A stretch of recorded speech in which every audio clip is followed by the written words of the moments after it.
गरुड़ पुराण 5वां अध्याय। कर्म विपाकवश मनुष्य को अनेक योनियों और विविध रोगों की प्राप्ति।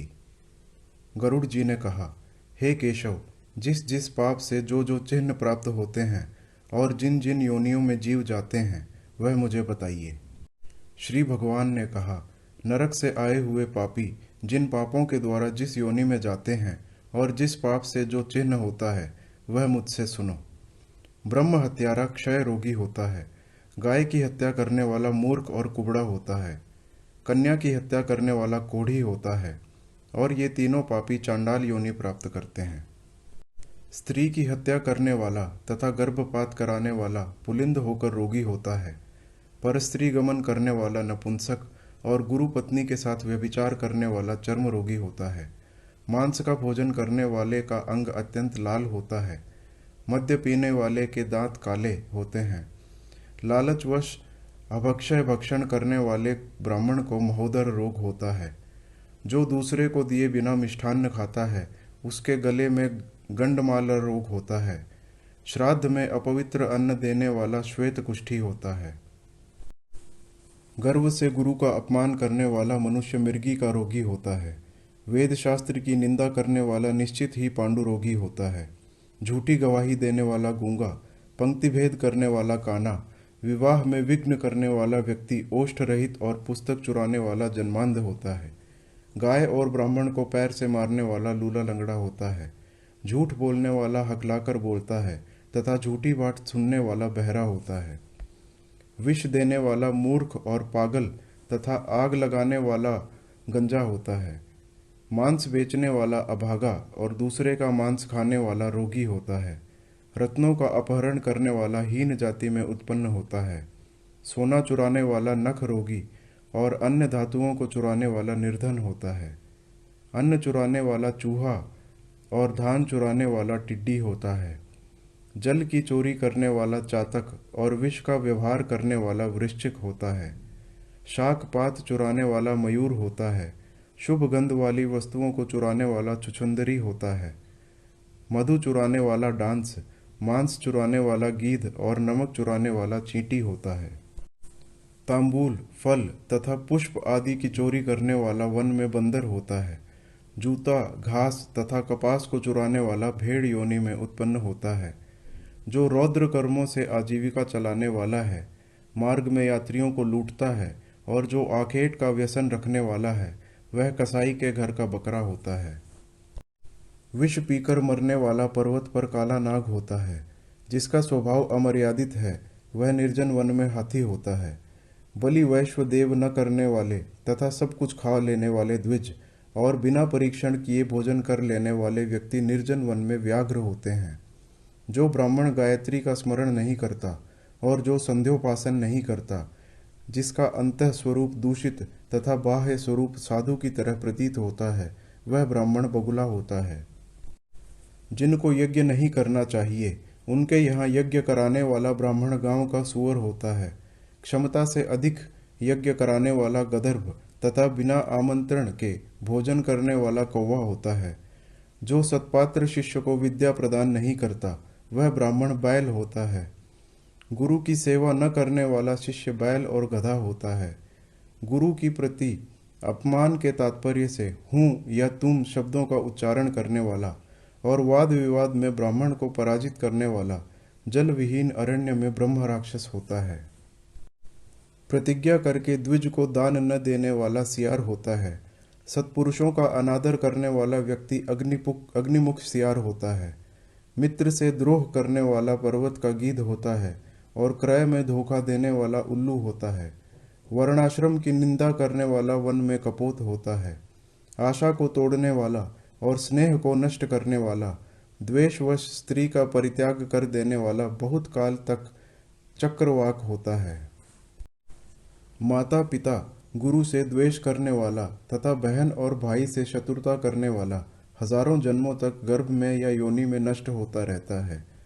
सास ससुर को अपशब्द कहने वाली स्त्री तथा नित्य कलह करने वाली स्त्री जलौका अर्थात जल जोंक होती है और पति की भर्त्सना करने वाली नारी जूं होती है।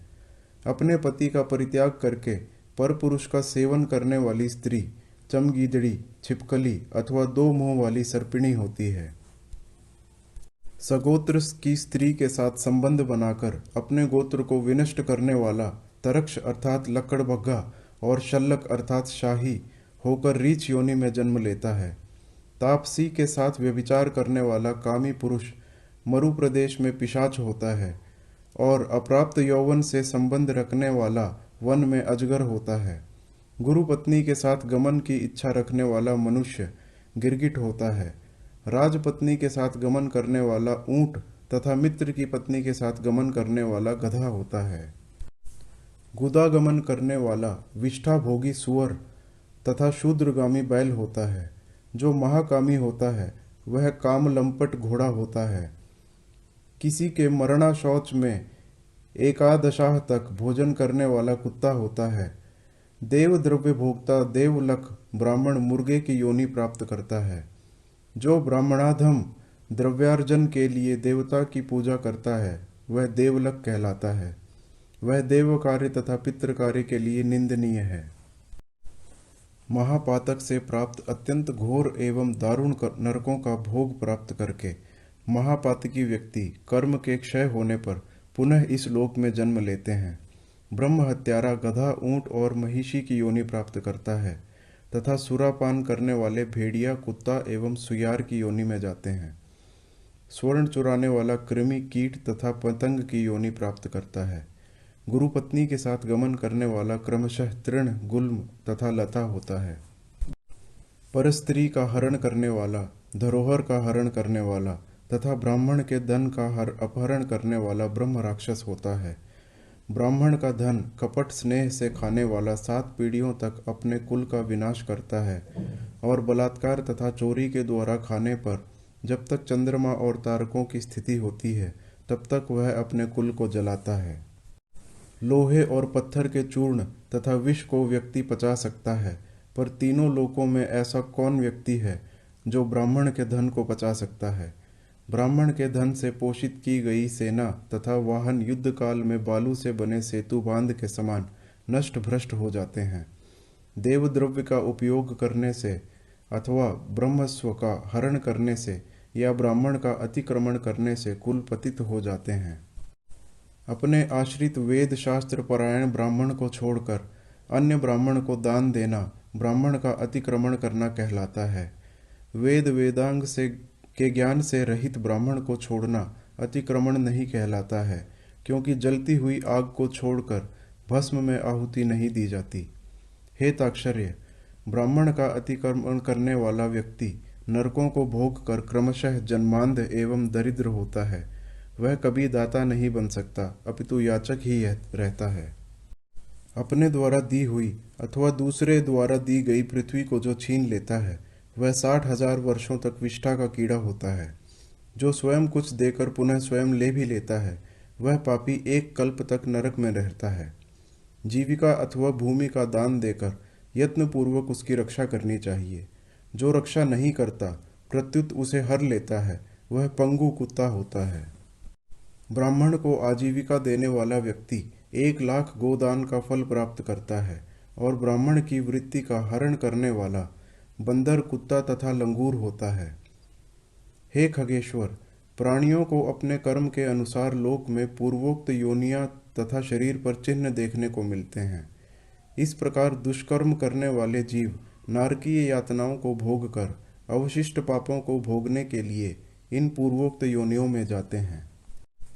इसके बाद हजारों जन्मों तक तिर्यक अर्थात पशु पक्षी का शरीर प्राप्त करके वे बोझा ढोने आदि कार्यों से दुख प्राप्त करते हैं। फिर पक्षी बनकर वर्षा, शीत तथा आतप से दुखी होते हैं। इसके बाद अंत में जब पुण्य और पाप बराबर हो जाते हैं तब मनुष्य की योनि मिलती है। स्त्री पुरुष के संबंध से वह गर्भ में उत्पन्न होकर क्रमशः गर्भ से लेकर मृत्यु तक के दुख प्राप्त करके पुनः मर जाता है। इस प्रकार सभी प्राणियों का जन्म और विनाश होता है। यह जन्म मरण का चक्र चारों प्रकार की सृष्टि में चलता रहता है। मेरी माया से प्राणी रहट की भांति ऊपर नीचे की योनियों में भ्रमण करते रहते हैं। कर्म पाश से बंधे रहकर कभी वे नरक में और कभी भूमि पर जन्म लेते हैं। दान न देने से प्राणी दरिद्र होता है, दरिद्र हो जाने पर फिर पाप करता है, पाप के प्रभाव से नरक में जाता है और नरक से लौटकर पुनः दरिद्र और पुनः पापी होता है। प्राणी के द्वारा किए गए शुभ और अशुभ कर्मों का फल भोग उसे अवश्य ही भोगना पड़ता है, क्योंकि सैकड़ों कल्पों के बीत जाने पर भी बिना भोग के कर्म फल का नाश नहीं होता। इस प्रकार गरुड़ पुराण के अंतर्गत सारोद्धार में पाप चिन्ह निरूपण नामक 5वां अध्याय पूरा हुआ।